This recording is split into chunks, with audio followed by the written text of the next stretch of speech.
अस्सलाम वालेकुम dear students, मैं हूं नबी बख्श सरपरा एंड वंस अगेन आप लोगों को केमिस्ट्री विद एमबी में वेलकम। जैसे कि आप लोगों को पता है कि पिछले लेक्चर में हम लोगों ने डिस्कस किया था मोलर कैलकुलेशंस वगैरह को, जिसमें हम लोगों ने मोल के डिफरेंट फार्मूलाज को देखा था। उससे रिलेटेड जितने भी हमारे पास न्यूमेरिकल्स बनते हैं उनको हम लोगों ने सॉल्व किया था, जिसमें फार्मूला 1 के हिसाब से हमने मास के कंपैरिजन में देखा था। फिर हम लोगों ने नंबर ऑफ पार्टिकल के हिसाब से मोलर कैलकुलेशन की थी। उसके बाद हम लोगों ने वॉल्यूम के हिसाब से भी मोलर कैलकुलेशन किया था। अभी नेक्स्ट हम लोग आ जाते हैं अपने नए टॉपिक की तरफ, जिसका नाम क्या है, कन्वर्जन फैक्टर। क्योंकि कन्वर्जन फैक्टर को सबसे पहले हम लोगों ने लाजमी देखना है, क्योंकि जब तक कन्वर्जन फैक्टर हम लोग समझ नहीं आएगा उससे आगे हम लोग जो स्टोक्योमेट्रिक कैलकुलेशन है वो सही तरीके से हम लोग नहीं कर पाते हैं।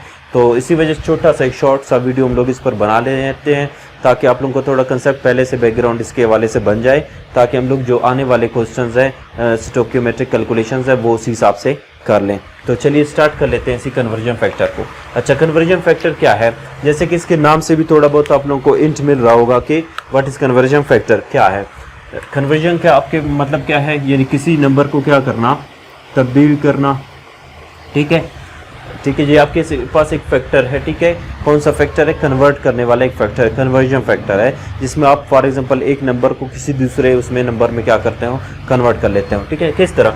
अच्छा, ये जस्ट आप लोगों ने इसको समझाने से पहले मैं आप लोगों के लिए एक जस्ट क्या कर लेता हूँ, केमिकल इक्वेशन लिख लेता हूँ, फिर उसी के थ्रू हम लोग क्या कर लेते हैं, इसको आगे ले जाते हैं। सपोज आपके पास एक रिएक्शन है जिसमें आपको दिया गया है कि CH4 + O2। ठीक है, ये आपके पास कौन सा गैस है, जिसको हम लोग मीथेन गैस कहते हैं। मीथेन गैस क्या है, उसके साथ अगर ऑक्सीजन मिल जाए, याद रखो इस प्रोसेस को हम लोग क्या कहते हैं, कंबशन। कंबशन का मतलब क्या है कि कोई भी कंपाउंड जिसके साथ ऑक्सीजन क्या कर ले, रिएक्शन कर ले। ठीक है, reaction of oxygen with any compound is called as combustion. ठीक है, ये आपके पास है मीथेन गैस है, ऑक्सीजन उसके साथ रिएक्ट करेगा तो क्या बना लेता है, दो कंपाउंड्स वो मोस्टली बना लेता है। ठीक है, कार्बन डाइऑक्साइड प्लस H2O, साथ में वो क्या कर लेता है, एनर्जी भी बना लेता है। ठीक है, एनर्जी को फिर हम लोग क्या करते हैं, मुख्तलिफ पर्पसेस के लिए इस्तेमाल कर लेते हैं। वो एनर्जी हीट की सूरत में भी हो सकती है, आग की सूरत में भी हो सकती है, लाइट की सूरत में भी हो सकती है, किसी और कंडीशन में भी हो सकती है। अच्छा, मीथेन जब ऑक्सीजन के साथ मिलता है तो कार्बन डाइऑक्साइड बना लेता है। ठीक है, अगर इस रिएक्शन को अगर हम लोग देख ले, क्या ये बैलेंस्ड है? ठीक है, सबसे पहले देख लेते हैं बैलेंस है या नहीं है। तो आप लोगों को अंदाज़ा हो रहा होगा कि बैलेंस्ड नहीं है। क्यों नहीं है? क्योंकि हमें पता है कि अगर कंपैरिजन कर लें, मैं डायरेक्ट आप लोगों को आसान बनाने के लिए कंपैरिजन करवा देता हूँ। यहाँ पे कितने कार्बन है रिएक्टेंट साइड पे, ये आपके पास क्या है, रिएक्टेंट्स हैं, और ये आपके पास क्या है, प्रोडक्ट्स हैं। रिएक्टेंट साइड पर कार्बन कितने हैं आपके पास, 1 है, यहाँ पे भी 1 है, वो बैलेंस्ड है। चलो, हाइड्रोजन यहाँ पे कितने हैं, 4 हैं, वहाँ पे कितने हैं, 2 हैं, बैलेंस नहीं है। तो इसका मतलब इसके स्टार्ट में हम लोग क्या लगाएंगे, 2 लगाएंगे एज ए कोफिशिएंट। तो अभी देखो हाइड्रोजन कितने हो गए आपके पास, 4 हो गए, लेकिन ऑक्सीजन कितने हो गए, 2 इधर भी मल्टीप्लाई हो रहा है, 2 हो गए, और 2 यहाँ पे है, 4 है, लेकिन यहाँ पे कितने हैं आपके पास, 2 हैं, तो इस स्टार्ट में भी क्या लगा लेते हैं, 2। अच्छा, ये हो गया। और जहाँ पे कुछ नहीं है वो तो वैसे भी हमें पता है कि वहाँ पे क्या है, 1 है। ठीक है, वो तो आप लोगों को ऑलरेडी पता है। अच्छा, अभी आ जाते हैं कन्वर्जन फैक्टर की तरफ। कन्वर्जन फैक्टर असल में क्या है आपके पास, ये जस्ट एक क्या है, रेशो है। ठीक है, किस तरह का रेशो है, कन्वर्जन फैक्टर आपके पास क्या है, रेशो है, लेकिन कौन सा रेशो है, इसको हम लोग नाम देते हैं किस चीज़ का, मोलर रेशो। ठीक है, किसके बीच में, रिएक्टेंट और प्रोडक्ट्स के बीच में एक मोलर रेशो। हम लोग लिखते हैं मोलर रेशो बिटवीन क्या, रिएक्टेंट्स एंड प्रोडक्ट्स। ठीक है, रिएक्टेंट्स और प्रोडक्ट्स के बीच में एक क्या है, मोलर रेशो है। लेकिन किस चीज़ में, आप किसी अनबैलेंस केमिकल इक्वेशन में आप इसके रेशो को सही तरीके से फाइंड नहीं कर सकते। लाजमी आपके पास क्या चाहिए, बैलेंस केमिकल इक्वेशन। तो हम लोग क्या कहते हैं, molar ratio between reactants and products in a balanced chemical equation. ठीक है, आपके पास अगर क्या हो, एक बैलेंस्ड केमिकल इक्वेशन हो, क्या हो आपके पास, बैलेंस्ड केमिकल इक्वेशन हो, तो उसके अंदर जो रिएक्टेंट्स हैं और प्रोडक्ट्स हैं उनके बीच में रेशो, किस चीज़ का रेशो, मोल्स का। जी आपके पास क्या है, नंबर ऑफ मोल्स दिए गए हैं। ठीक है, इनके बीच में जो रेशो है उसी रेशो को हम लोग क्या कहते हैं, कन्वर्जन फैक्टर। सपोज क्या है, फॉर एग्जांपल यहाँ पे मैं वो कर लेता हूँ, मीथेन और फॉर एग्जांपल कार्बन डाइऑक्साइड के बीच में रेशो मालूम करना चाहता हूँ कि कितने आपके पास मोल का होगा, मीथेन होगा, तो कितने मोल आपके पास क्या बनेंगे, कार्बन डाइऑक्साइड। तो इनके बीच में जो रेशो है वो क्या है, CH4। ठीक है, और उसके कार्बन डाइऑक्साइड के बीच में जो रेशो है वो क्या है 1:1 है, तो इसको हम लोग 1/1 भी लिख सकते हैं, 1/1, ठीक है। और लेट सपोज उसी तरह हम लोग मीथेन और उसका कंपैरिजन कर लेते हैं वाटर का, ठीक है। तो ये आपके पास सपोज हो गया मीथेन, ये हो गया आपके पास कार्बन डाइऑक्साइड, ठीक है। इनके बीच में जो रेशो है अभी खुद बता सकते हो क्या है, मीथेन क्या है 1 है और वो आपके पास कितना है 2, यानी कि 1 आपके पास क्या आ रहा है 2 आ रहा है, ठीक। उसी तरह अगर आप इन दोनों की कंपैरिजन कर लें CH4 और उसका CH4 और रेशो आप ऑक्सीजन का मालूम करना चाहते हो, ठीक है, कि कितने अगर आपके पास CH4 होगा उसके साथ कितना ऑक्सीजन मिलेगा, ठीक है। तो सपोज यहाँ पे क्या है, अगर 1 मोल आ रहा है, इसका कितना आ रहा है 2, तो 1:2 है, इसका मतलब क्या है 1/2 आ रहा है आपके पास, ठीक है। ये जस्ट आपके पास क्या है एक रेशो है किसके बीच में, रिएक्टेंट्स और प्रोडक्ट्स में, और इन ए बैलेंस्ड केमिकल इक्वेशन। ये बात आपने लाजमी क्या करनी याद रखनी, क्योंकि अगर हम लोग बैलेंस ना करते, सपोज यहाँ पे हम लोग 2 ना लगाते, तो इन दोनों का रेशो क्या होता, अभी तो 1/2 आ रहा है, सही, 2/1 आ रहा है या 1/2, लेकिन उस कंडीशन में क्या आ जाता है 1/1, तो उसकी वैल्यूज़ क्या हो जाती है, डिफरेंट हो जाती है, ठीक है। बाद में हमारे लिए जो स्टोकियोमेट्रिक कैलकुलेशंस हम लोग करेंगे वो हमारे लिए वहाँ पे मसले क्या कर लेता, पैदा कर लेता, ठीक है। तो यहाँ पे स्टोकियोमेट्रिक कैलकुलेशन आप लोगों को, सॉरी कन्वर्जन फैक्टर आप लोगों को समझ आ गया। अच्छा, कन्वर्जन फैक्टर का जो क्या है ये हो गया, उससे रिलेटेड हमारे पास क्या है, कुछ फॉर एग्जांपल क्वेश्चंस आ जाते हैं कि हम लोग कैसे उनको क्या कर लेते हैं, फाइंड आउट कर लेते हैं। तो चलिए देखते हैं एक दो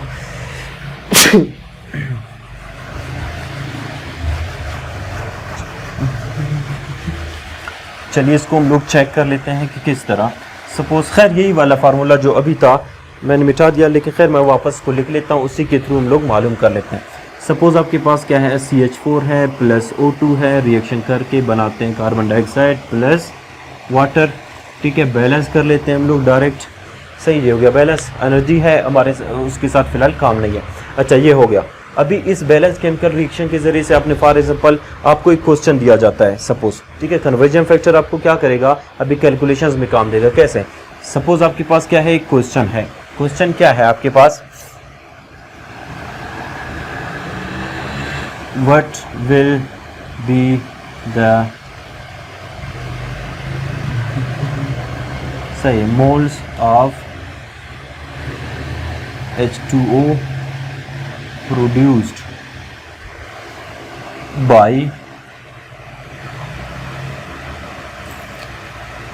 80 ग्राम ऑफ CH4, ठीक है। सपोज आपके पास ये क्वेश्चन है कि what will be the moles of H2O, ठीक है, produced by 80 gram of CH4। अगर आपके पास क्या हो, जो CH4 है ये आपके पास कितना हो 80 ग्राम मौजूद हो, ठीक है, तो इससे आपके पास जो H2 प्रोड्यूस होगा वो कितने मोल के बराबर होगा, ठीक। तो इस कैलकुलेशन को सॉल्व करने के लिए सबसे पहले हम लोग क्या कर लेते हैं, खैर आपने यहाँ पे लिख लिया सोल्यूशन। सोल्यूशन कैसे करोगे, according to your balanced chemical equation, ठीक है, without which we can not do anything, इसके बगैर हम लोग कुछ भी नहीं कर सकते। तो लाजमी इसी का हम लोगों ने क्या करना होगा, सहारा लेना होगा। सबसे पहले हम लोग क्या करेंगे, 80 ग्राम हमारे पास क्या है, लिख लेते हैं हम लोग क्या, गिवन मास हमारे पास क्या है 80 ग्राम है, किस चीज़ का, CH4 का। और आपके पास जो मोलर मास है पहले इसका भी देखना है आपने, ठीक है, अकॉर्डिंग टू केमिकल इक्वेशन। तो आपके पास जो मोलर मास है, ठीक है, वो कितना है, एक कार्बन का वजन कितना है 12 ग्राम है, 4 हाइड्रोजन का कितना हो गया 4, 12 और 4 कितने हो गए 16 ग्राम, ठीक है, ये हो गया आपके पास 16 ग्राम, ठीक। अभी फर्स्ट ऑफ ऑल आपने क्या करना है, इसके नंबर ऑफ मोल्स को मालूम करना है, ठीक है। नंबर ऑफ मोल्स कैसे मालूम करोगे, वही हम लोगों ने फार्मूला पढ़ा हुआ है, ठीक है। फार्मूला उसका क्या था कि नंबर ऑफ मोल्स को फाइंड करने का तरीका क्या था, आपके पास क्या है N is equal to given mass upon molar mass, ठीक है। गिवन मास आपके पास कितना है, अभी दिया गया है 80 ग्राम है, ठीक है। मोलर मास आपके पास कितना है 16 है, दोनों को काट लोगे आंसर आपके पास क्या आ गया 16 5 80, यानी कि नंबर ऑफ मोल्स आपके पास कितना आ रहा है 5, ठीक है। ये तो हम लोगों ने डायरेक्ट एक साइड पे रफ वर्क पे कर लिया, जैसे भी कर लिया, ठीक है। नंबर ऑफ मोल्स हमारे पास आ गए। अभी इसी नंबर ऑफ मोल के ज़रिए से आपने ये फाइंड करना है कि आपके पास वाटर के मोल्स कितने बनेंगे, ठीक है। तो आप क्या करोगे, फार्मूला लिखोगे अपना, स्टेप 1 में आपने ये लिख लिया और स्टेप 2 में आपने क्या करना है, ये लिखना है। क्या लिखना है, आपने लिखना है डिजायर्ड क्वांटिटी ठीक है, जो आप फाइंड करना चाहते हो कि कितना बनेगा, ठीक है, डिजायर्ड, ठीक है, वो किसकी इक्वल है याद रखो, वो आपके पास, इसको मैं मिटा देता हूँ पर वक्ती तौर पर ताकि आप लोगों को, खैर या इसको मैं डिजायर्ड क्वांटिटी है, इसको मैं शॉर्ट फॉर्म में लिख लेता हूँ, ठीक है। डिजायर्ड क्वांटिटी आपके पास किस चीज़ की इक्वल है, वो आपके पास कन्वर्जन फैक्टर की, कन्वर्जन फैक्टर, ठीक है, प्लस गिवन क्वांटिटी के बराबर है, ठीक है। आपके पास अगर गिवन क्वांटिटी हो और कन्वर्जन फैक्टर आपके पास मौजूद हो तो आप डिजायर्ड क्वांटिटी को क्या कर सकते हो, मालूम कर सकते हो। देखो इसी वजह से कन्वर्जन फैक्टर मैंने बता दिया, क्योंकि ये कन्वर्जन फैक्टर आपको बहुत से न्यूमेरिकल्स को सॉल्व करने में क्या कर लेगा, आसानी पैदा कर लेगा। अभी देखो, अभी डिजायर्ड क्वांटिटी आपने तो क्या करना है, मालूम करना है, वो आपको पता नहीं है, ठीक है। आपने यहाँ पे क्या लगा दिया, question mark is equal to conversion factor. अभी देखना है आपने कन्वर्जन फैक्टर किस चीज़ को आप काउंट कर रहे हो, आपने मालूम करना है कि कितना जो CH4 है ना, आप ये मालूम करना चाह रहे हो कि 80 ग्राम जो CH4 है वो कितने उसके वाटर मालिक्यूल के बराबर होगा, ठीक है। तो आप डायरेक्ट कैसे मालूम करोगे, मैंने कहा था जो कन्वर्जन फैक्टर है वो क्या है, मोलर रेशो है बिटवीन रिएक्टेंट एंड प्रोडक्ट्स। ये आपके पास क्या है, रिएक्टेंट से, ये क्या था आपके पास, प्रोडक्ट है।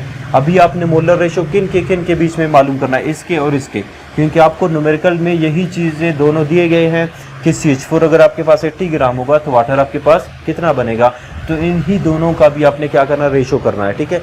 रेशो आपने किस तरह, कन्वर्जन फैक्टर में आप किस चीज़ के बराबर है, ये भी हमें पता है कि मोल रेशो के बराबर है, ठीक है। तो मैं डायरेक्ट अभी मोल्स का रेशो लिखता हूँ, किस तरह मैं लिखूंगा। और यहाँ पे एक चीज़ आप लोगों ने याद रखना है, जिस चीज़ को आपने क्या करना है, मालूम करना है। फॉर एग्जांपल अभी हम लोग वाटर की मोल्स को मालूम कर रहे हैं, तो उसी को आपने क्या करना है, ऊपर लिखना है। मैंने लिख लिया 2, इसका रेशो क्या था, यही है ना, वाटर का रेशो, उसका मोलर कंसंट्रेशन क्या है, 2 है, इसका कितना है, यहाँ पे कुछ नहीं है, तो इसका मतलब क्या है, 1 है। अभी 2 और 1 का आपने रेशो लेना है, तो आपने लिखना है 2/1, ठीक है। 1/2 नहीं लिखना है, क्यों, क्योंकि जिस चीज़ को आपने क्या करना है, मालूम करना है, उसी को आपने क्या करना है, ऊपर रखना है, ताकि जो आपका गिवन क्वांटिटी है वो उसके साथ क्या हो सके, कैंसल आउट हो सके, ताकि आपका जो आंसर है वो वही कंपाउंड आ जाए, ठीक है। अभी देखो ये 2/1 लिख लिया, मल्टीप्लाई आपने कर लिया, CH4 का आपके पास क्या है given amount, number of moles लिखना है, चलो नंबर ऑफ मोल्स आपके पास है गिवन क्वांटिटी मोल्स में, तो आपने लिख लिया 5, ठीक है। नंबर ऑफ मोल्स फाइंड कर लिया था, ये हो गया। अच्छा, उसके बाद आपने क्या करना है, 2/1 का मतलब क्या है, जस्ट 2 है, तो आप 5 और 2 को मल्टीप्लाई करके क्या कर सकते हो, चलो मैं 5 और 2 क्या हो जाएंगे, 5 2 are 10, डायरेक्ट यहाँ पे आ जाएगा आपके पास, सर डायरेक्ट मैं लिख लूँ 2/1 का मतलब क्या है, 2 मल्टीप्लाई बाई 5, तो आंसर आपके पास क्या आएगा, 10। अभी देखो खुद सिंपल सा, वैसे अगर इससे डायरेक्ट भी बता सकते हो आप, अगर आपके पास क्या है 1 मोल CH4 है वो 2 दे रहा है, ठीक है। अगर आपके पास 5 होंगे तो लाजमी वो कितने देंगे, 10 देंगे। लेकिन अभी आपने किस हिसाब से मालूम कर लिया इसको, कन्वर्जन फैक्टर के हवाले से, क्लियर हो गया यहाँ पे। अच्छा, ये अभी जस्ट आपने यहाँ पे ये ध्यान रखना है कि जिस यूनिट को आपने मालूम करना है, यहाँ पे अभी 2 मोल्स किस चीज़ के थे, H2O के थे ना, 2 थे, और यहाँ पे 1 क्या था, CH4 का था, ठीक है। ये भी क्या किसका था, ये CH4 का था, तो ये CH4 यहाँ से क्या हो जाएगा, कैंसिल हो जाएगा, और आपके पास लास्ट में बचेगा 10 मोल्स ऑफ क्या, H2O, ये आपके पास बच रहा है। इसी वजह से हम लोगों ने क्या करना है, उस यूनिट को, जिसको उस कंपाउंड की कंसंट्रेशन को, चाहे मोल है जो भी है, वो आपने जो मालूम करना है उसको हमेशा टॉप पे रखना है, ताकि बाकी जो यूनिट्स है वो एक दूसरे के साथ क्या हो सके, कैंसिल आउट हो सके। अगर सपोज अगर इसको हम लोग क्या लिखते हैं, 1 को ऊपर लिखते हैं 1 CH4 को, और 2 को हम लोग क्या करते हैं, नीचे लिखते हैं, यहाँ पे क्या आता है 5, तो आंसर क्या हो जाता है आपका, डिफरेंट भी आ जाता, और ये जो आपके पास CH4 वाले हैं ये दोनों एक दूसरे के साथ मल्टीप्लाई हो तो वो तो डबल आ जाता, वाटर भी उसके साथ कैंसिल ना होता तो वो कुछ और ही बन जाता, ठीक है। तो इस चीज़ का आपने क्या करना है, ध्यान रखना है। चलिए एक और इसी से रिलेटेड क्वेश्चन वो कर लेते हैं, ताकि आप लोगों को कम्प्लीटली ये जो कंसेप्ट है वो क्लियर हो सके, इसके बाद आगे जाते हैं इंशाल्लाह। अच्छा, सपोज आपके पास क्या है, क्वेश्चन क्या है, इसी से डायरेक्ट मैं वो कर लेता हूँ, कोई और क्वेश्चन बना लेता हूँ, ठीक है। क्वेश्चन क्या है, for production of 3 moles of water, ठीक है, for production of 3 moles of water, how much CH4 is needed, ठीक है। सपोज आपके पास क्या है, क्वेश्चन है कि प्रोडक्शन ऑफ उसके लिए 3 moles ऑफ वाटर के लिए, 3 मोल वाटर बनाने के लिए आपको कितना CH4 क्या की चाहिए, ठीक है, आपने ये मालूम करना है। वापस देखोगे अपने बैलेंस केमिकल इक्वेशन की तरफ, अभी देखो अभी रिलेशन किस किस के बीच में है, वापस वाटर और CH4 के बीच में। लेकिन इसमें यहाँ पे आपने एक चीज़ ध्यान रखना है, वहाँ पे हम लोग किस चीज़ को मालूम कर रहे थे, वाटर को। अभी यहाँ पे हमारे पास वाटर ऑलरेडी दिया हुआ है 3 मोल्स ऑफ वाटर, लेकिन 3 मोल वाटर को बनाने के लिए कितना CH4 आपको चाहिए, अभी ये फाइंड करना है। तो यहाँ पे कन्वर्जन फैक्टर लाजमी आपने ऐसे रखना है कि जिसमें CH4 क्या आ जाए, टॉप पर आ जाए, और जो H2O आपके पास उसका जो क्या है वैल्यू है वो नीचे आ जाए, ताकि वो क्या हो सके, कैंसिल आउट हो सके।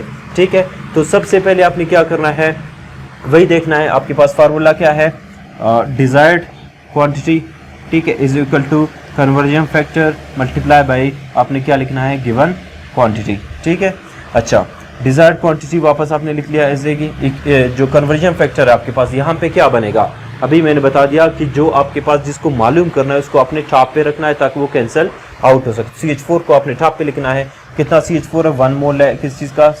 चलिए मैं इसको ब्लू लाइट उसके साथ लिखता हूँ ताकि ये आप लोगों को नज़र आ जाए सही तरीके से। आपके पास क्या है, 1 CH4 है, और नीचे आपने क्या लिखना है, वाटर का लिखना है, तो लिख लिया 2 H2O। ये आपने कन्वर्जन फैक्टर यहाँ से ही अपने बैलेंस्ड केमिकल इक्वेशन से ले लिया। उसके बाद आपके पास क्या है, गिवन क्वांटिटी है, कितना है, वाटर के दिया गया है ना, 3 मोल्स ऑफ वाटर है, तो आपने लिख लिया 3 मोल्स क्या ऑफ H2O। ठीक है, 3 मोल आपके पास क्या है, H2O के हैं, यहाँ पे 2 मोल्स थे। अभी देखो मोल क्या होगा, मोल यहाँ पे जो लिखा हुआ है सपोज क्या है, वो इससे कैंसिल आउट होगा, H2O इससे क्या होगा, कैंसिल होगा। आपके पास बच गया CH4, यानी कि आंसर आपका CH4 ही आएगा ना, लेकिन आ रहा है कितना, 1/2 है मल्टीप्लाई बाय 3, तो ये आपके पास क्या आएगा, डिजायर्ड जो क्वांटिटी है 1/2 को मल्टीप्लाई अगर 3 से कर लोगे तो ये क्या होगा, 3/2 आएगा। ठीक है, अगर मजीद इसको सिंप्लीफाई करोगे तो ये आपके पास क्या आएगा, चलो 3 को यहाँ पे रख लिया, 2 पे आपने डिवाइड कर लिया, 2 1 जार 2 लिख लिया। ठीक है, 1 बच गया, 0 लगा दिया यहाँ पे पॉइंट। ठीक है, 2 5 जार 10, आंसर आपके पास क्या आ रहा है, 1.5, यानी कि आपके पास जो डिजायर्ड क्वांटिटी है वो क्या होगा, आपके पास 1.5 मोल्स ऑफ क्या होगा, CH4। ठीक है, यानी कि 3 मोल ऑफ वाटर को बनाने के लिए आपको कितना चाहिए, 1.5 मोल्स ऑफ CH4। क्लियर यहाँ तक। अच्छा, अगर आपसे यहाँ पे क्वांटिटी का पूछ रहा है, अगर सपोज यहाँ पे हम लोगों ने मोल तक लिख लिया, अगर आपसे वो पूछे मास में, तो आपने इसी 1.5 को क्या करना है, फिर मास में कन्वर्ट करना है। उसके लिए आप लोगों ने पहले ही पढ़ा हुआ था कि फार्मूला आपके पास वही था, N इज इक्वल टू क्या है, गिवन मास अपॉन मोलर मास के बराबर है। अभी नंबर ऑफ मोल आपको पता है कितना है, आपने लिख लिया 1.5। इस m को कहाँ पे लाओगे, यहाँ पे मल्टीप्लाई बाय क्या लिखोगे, m is equal to m small. ठीक है, अभी ये मोलर मास हमारे पास किसके इक्वल है, 1 मोल का, तो CH4 का 1 मोल का वजन कितना है, 1 कार्बन का 12 है, 4 हाइड्रोजन का कितना है, 4 है, तो 12 और 4 कितने हो गए, 16 ग्राम। तो यहाँ पे लिख लिया 1.5 multiply by 16 gram is equal to कितना आएगा, 16 को 5 से मल्टीप्लाई करो क्या आएगा, ये तकरीबन आएगा आपके पास 8 ग्राम। ठीक है, 16 5 80, लेकिन पॉइंट यहाँ पे आ रहा है तो 0 से पॉइंट को पहले लाओ, आपके पास क्या आएगा, 8 ग्राम। क्लियर। तो इस तरीके से कन्वर्जन फैक्टर को इस्तेमाल करके आप लोग मुख्तलिफ स्टोकियोमेट्रिक कैलकुलेशंस कर सकते हैं। ये शॉर्ट वीडियो बनाने का मकसद सिर्फ और सिर्फ यही था ताकि हमारे लिए बाकी आने वाले जो न्यूमेरिकल्स हैं वो उनमें हमारे लिए क्या हो, मसाइल पैदा ना हो। तो यहाँ पे ये लेक्चर ख़त्म हो जाता है, मिलते हैं नेक्स्ट वीडियो में। थैंक यू वेरी मच, अल्लाह हाफिज़।